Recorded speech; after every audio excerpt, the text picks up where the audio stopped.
আমাদের প্রথম যে জায়গা দেখা সেটা হচ্ছে আগ্রা ফোর্ট বা রেড ফোর্ট।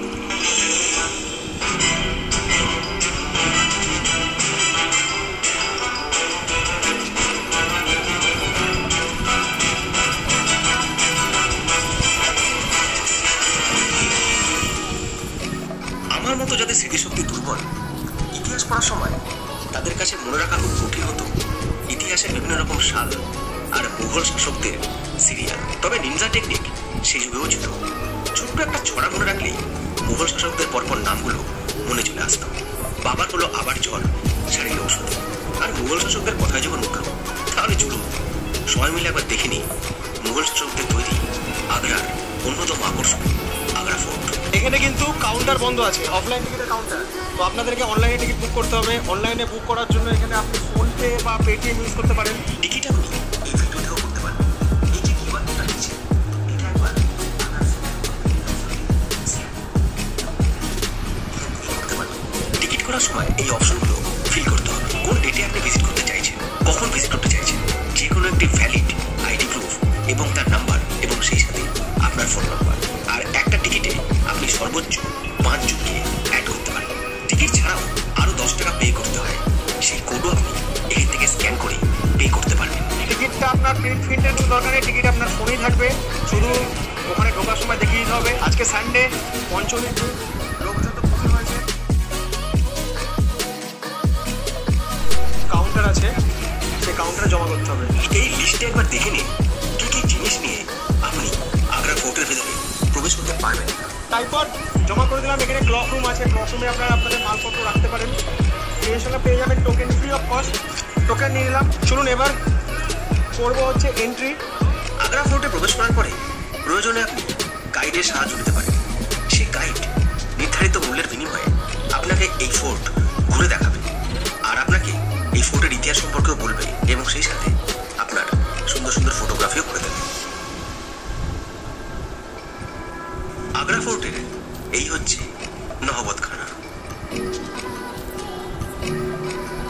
সম্রাট যখন কোনো যুদ্ধ জয় করে ফিরতেন, তখন দাসীরা ওই ওপর থেকে তার উপরে ফুল বর্ষণ করত। ঘোড়া চলাচলের সুবিধার জন্য বসানো হয়েছিল এইরকম আকৃতির পাথর। 1556 খ্রিস্টাব্দে মুঘল সম্রাট আকবরের ব্যবস্থাপনায় এই ফোর্ট নির্মাণের কাজ শুরু এবং পরবর্তী উদ্যোগের হাত ধরে অর্থাৎ জাহাঙ্গীর, শাহজাহান এবং ঔরঙ্গজেবের সময় নিয়ে এই ফোর্ট নির্মাণের কাজ শুরু। 95 বছর ধরে এই ফোর্ট নির্মাণে সেই সময় মোট খরচ হয়েছিল 50 লক্ষ টাকা। প্রায় 4000 শ্রমিক দিবারাত্র পরিশ্রম করে এই ফোর্ট নির্মাণের কাজ সম্পূর্ণ করে। এই বিভাগে রয়েছে জাহাঙ্গীর মহল। তার আগেই যে বাথটবটি আপনাদের নজর কাড়বে, জাহাঙ্গীর তার শৈশবকালে স্নান করতেন। সম্রাট আকবরের হিন্দু রানী ছিলেন যোধাবাই। তারই পুত্র ছিল সেলিম, যার আরেক নাম ছিল জাহাঙ্গীর।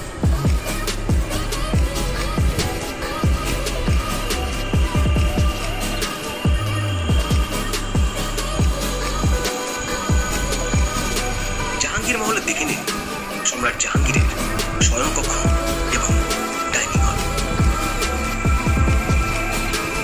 গাইডের তথ্য অনুযায়ী এই জাহাঙ্গীর মহলে জাহাঙ্গীরের মা যোধাবাই এবং তার হিন্দু রানী মানবাই থাকতেন এবং তাদের পূজা পাঠ করার জন্য এখানে একটি মন্দিরও ছিল।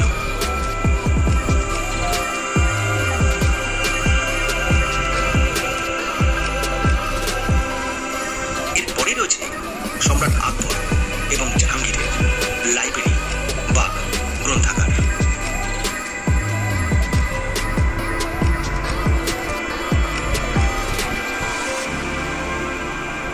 এর সাথেই আরো একটি কক্ষ রয়েছে যার নাম হাওয়া মহল। মুঘল সম্রাট আকবর তার পুত্র জাহাঙ্গীরকে এই মহল উপহার দিয়েছিলেন।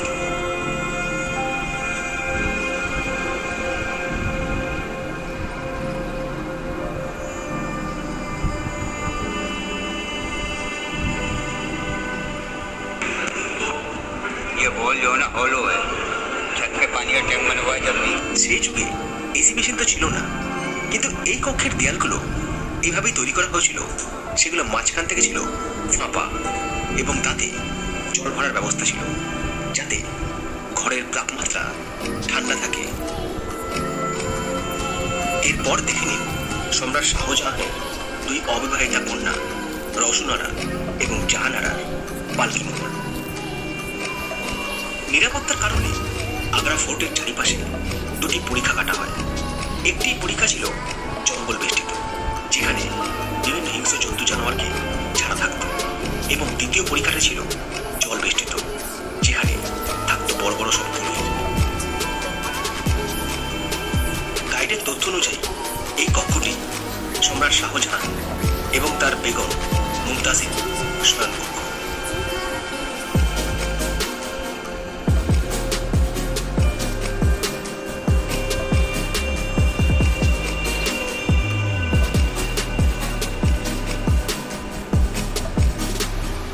এই সেই কক্ষ যেখানে সম্রাট আওরঙ্গজেব তার পিতা শাহজাহানকে নজরবন্দি করে রেখেছিলেন।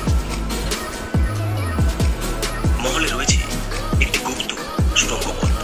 বলা হয় শাহজাহানের মৃত্যুর পরে ঔরঙ্গজেবের চোখকে ফাঁকি দিয়ে তার দুই কন্যা শাহজাহানের দেহ এই গোপন পথ দিয়ে যমুনার নিচ দিয়ে তাজমহলে নিয়ে গেছিলেন এবং তার প্রিয়তমা পত্নী মুমতাজের পাশে তাকে সেখানে সমাহিত করেন। এর পাশেই রয়েছে মিনা মসজিদ। বলা হয় বন্দি অবস্থায় শাহজাহান এই মসজিদেই আসতেন নামাজ পড়ার জন্য, এবং নামাজ সম্পূর্ণ করে তিনি আবার আগের জায়গায় ফিরে যেতেন। মুঘল জমানায় অতিথিদের অভ্যর্থনার জন্য এই জায়গা থেকে বর্ষণ করা হতো গোলাপ জলের ফোয়ারা।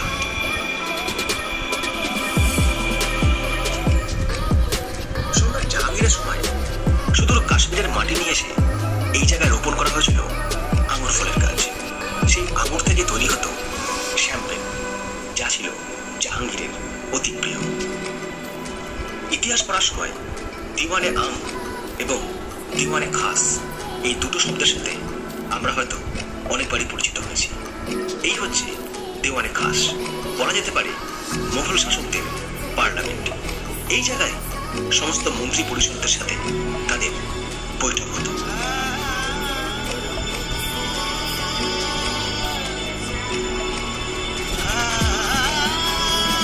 আর এখান থেকে কয়েক পা এগোলেই সবুজ বনানীর মধ্যে যমুনার তীরে রয়েছে আমাদের সবার চেনা তাজমহল। দুর্গ আক্রমণের সময় ইংরেজ সেনাবাহিনীর দুবর্ষণের অনেক গোলার চিহ্ন রয়েছে এই মহলের বিভিন্ন দেওয়ালে। আর এর নিচেই ছিল সেই যুগের মিনা বাজার। তখনকার দিনে মহলের কোনো মহিলাদেরকে বাইরে যাওয়ার অনুমতি দেওয়া হতো না। তাদের প্রয়োজনীয় কেনাকাটার জন্য এখানে একটি বাজার বসত, যার নাম ছিল মিনা বাজার, আজকের যুগের শপিং মল। এই হচ্ছে দেওয়ানে আম, অর্থাৎ যে জায়গায় সম্রাট আম জনতার সাথে সাক্ষাৎ করতেন।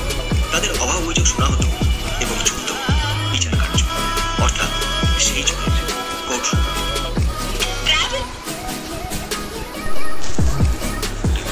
মাত্র 25% দর্শকদের জন্য খোলা থাকে, বাকি 75% ভারতীয় সেনাবাহিনীর আন্ডারে।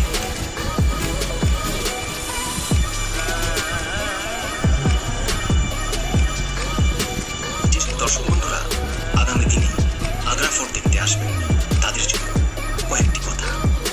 এখানে আসার বেশ টাইম হচ্ছে নভেম্বর, ডিসেম্বর, জানুয়ারি, ফেব্রুয়ারি, শীতকালের সময়। অন্যান্য সময় আগ্রাতে প্রচুর গরম, প্রচুর গরম। আর ইতিহাস বুঝুন না বুঝুন, আগ্রা ফোর্ট দেখুন। আর সেই সাথে কিন্তু সাথে জল, ছাতা, টুপি এগুলো রাখুন। এটা ঘোরার জন্য সময় হাতে রাখুন হচ্ছে 1.5 থেকে 2 ঘন্টা। এবার আমাদের যেতে হবে তাজমহল।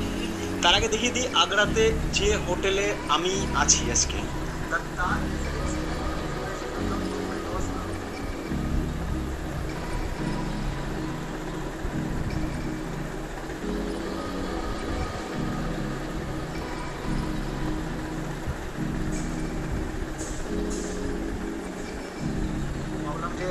আগ্রা থেকে যখন ট্রেনটা আছে তাহলে এটা কভার করে নিই, এইভাবে পুরোটা বানিয়েছিলাম। নাহলে আগ্রা, মথুরা, বৃন্দাবন, দিল্লি আমি আলাদাভাবে একটা প্ল্যান করতাম পরে। আগ্রাতে কোথায় ভালো বিরিয়ানি পাওয়া যায় সেই সন্ধান করতে করতে পৌঁছে গেছিলাম আগ্রার দিল্লি দরবার রেস্টুরেন্টে। অ্যাকচুয়ালি আমি ভাবছিলাম যে এখানে বিরিয়ানি খুব বিখ্যাত, বিরিয়ানি হয়তো ভালো পাওয়া যাবে। এক প্লেট বললাম biryani, mutton biryani, Hyderabadi mutton biryani special, 4 piece mutton আর বিরিয়ানি টেস্ট মোটামুটি। এখানে যেটা স্পেশাল সেটা হচ্ছে মাটন কোরমা, লাচ্ছা পরোটা। এই হচ্ছে মাটন কোরমা, এই হচ্ছে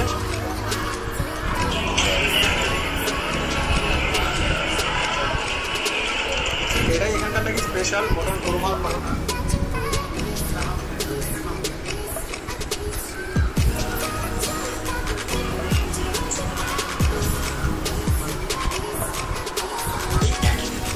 ডেনমার্কের প্রেসিডেন্ট আগ্রা ঘুরতে এসেছিলেন, আর সেই কারণে তাজমহল, আগ্রা ফোর্ট এবং আরও অন্যান্য জায়গা অনেকক্ষণ ধরে বন্ধ ছিল সাধারণ জনগণের জন্য। এখন পৌঁছে গেছি তাজমহলের সামনে, অটোকে নামিয়ে দিল। 3টে গেট আছে তাজমহলের। তো আমরা যে গেটে দিয়ে যাচ্ছি এটা হচ্ছে ইস্ট গেট, অর্থাৎ পূর্ব দিকের গেট। সেই গেট দিয়ে যাবো। এখানেও অনলাইন আর কি টিকিট নিরাপত্তা চলতে হয়। তো আমার হাতে ট্রাইপডে ক্যামেরা দেখে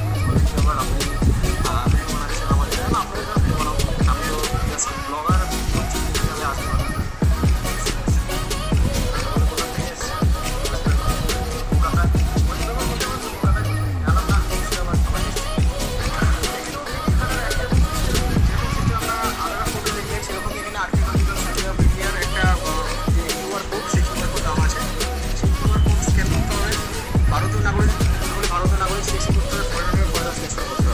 এবং ওখানে দিতে হবে হচ্ছে আপনার নাম, আপনারা কতজন একসঙ্গে আছেন। ধরুন 2 জন আছেন তাহলে অ্যাডাল্ট করতে হবে, আর সিঙ্গেল থাকলে সিঙ্গেল দিতে হবে আপনার ফোন নাম্বার। এছাড়াও ওখানে কোনো আইডি প্রুফ চাইবে, সেই আইডি প্রুফ যেটা আপনার কাছে আছে সেটা দিতে পারে। পেটিএমের মাধ্যমে কাটতে পারবেন, ফোনপের মাধ্যমে কাটতে পারবেন, গুগল পের মাধ্যমেও স্ক্যান করে কাটতে পারবেন। টিকিট নিল হচ্ছে এখানে 45 টাকা করে বাইরেটা ঘোরার জন্য। মানে ভেতরে উপরে যে সমাধি আছে, যে সৌধ আছে, তাহলে আরও 200 টাকা করে পড়বে। এখানেও ব্লক রুম আছে।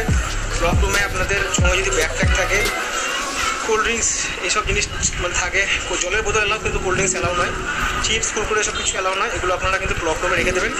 Mobile allow, camera allow. প্রতি শুক্রবার বাদে সপ্তাহে 6 দিনই তাজমহল খোলা থাকে। খোলার সময় সূর্য ওঠার 30 মিনিট পরে এবং বন্ধ সূর্য ডোবার 30 মিনিট আগে। বিশ্বের 7ম আশ্চর্যের মধ্যে অন্যতম। ক্লাস 8-এ পড়ার সময় দর্শন এসেছিলাম মা বাবার সাথে ছোট্টবেলায়। তারপর 2015 সালে এসেছিলাম, আর 2021 সাল, প্রায় 6 বছর পরে আবারও।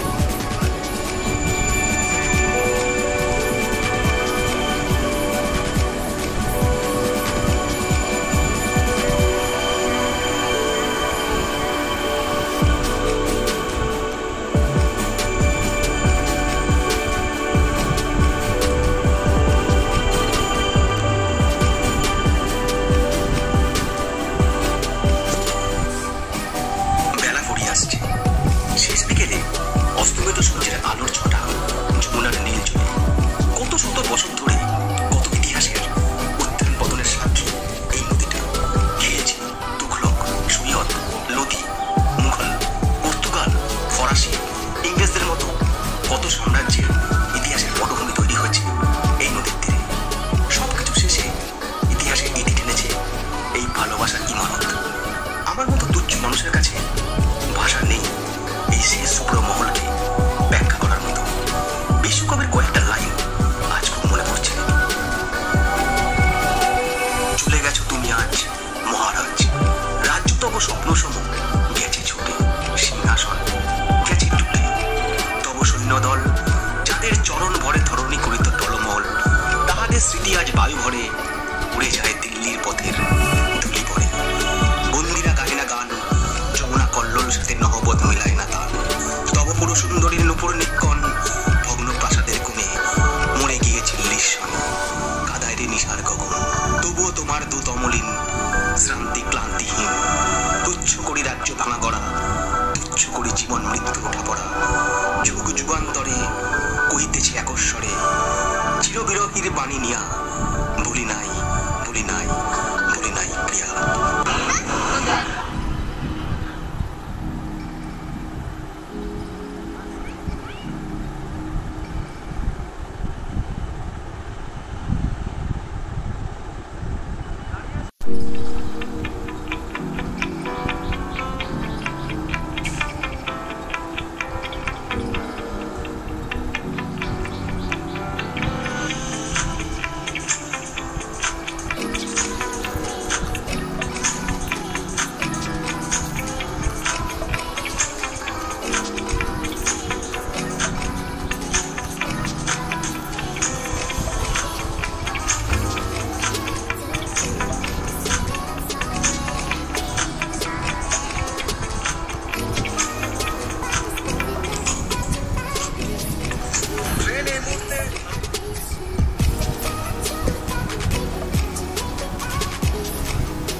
যার অনুগ্রহে সেদিন একটা ফোন পৌঁছে গেছিল ট্রেনের টিটি সাহেবের কাছে। মনে খুব ভয় ছিল, সিট ছাড়া বাকি যাত্রীদের মাঝে কেমন যেন লাগছিল, কিন্তু শেষ অবধি সিট পেয়েও বসার প্রয়োজন হয়নি, কারণ সেই কামরার বেশিরভাগ যাত্রীর কাছে কৌশিক ছিল হয়তো খুব কাছে। বেঙ্গল থেকে হিমাচলের জার্নি, আবার দেখা হবে আপনাদের সাথে নতুন কোনো দিন, নতুন কোনো জায়গায়, নতুন কোনো ব্লগে, কোনো জায়গার গল্প নিয়ে। আমি কৌশিক আপনাদের সাথে। তাহলে বন্ধুরা, আপনাদের ভিডিওটি কেমন লাগলো অবশ্যই কমেন্টে জানাবেন, এবং ভিডিওটি ভালো লাগলে অবশ্যই শেয়ার করবেন এবং লাইক করবেন। হ্যাঁ, অবশ্যই সাবস্ক্রাইব করতে ভুলবেন না। সাবস্ক্রাইব করার পর বেল আইকনটি টিপে দেবেন, যাতে আরও দ্রুত আপনাদের কাছে সবার আগে আমার ভিডিওটি পৌঁছাতে পারে। যাক, তাহলে আজকে এই পর্যন্তই। আমি শুভ আপনাদের সকলকে বিদায় জানিয়ে আজকে এখানে শেষ করছি। এটা দিল্লি আগ্রার প্রথম পর্ব। দ্বিতীয় পর্বে আবার দেখা হচ্ছে আপনাদের সঙ্গে, আবার নতুন ব্লগে। ততক্ষণ নিজের জন্য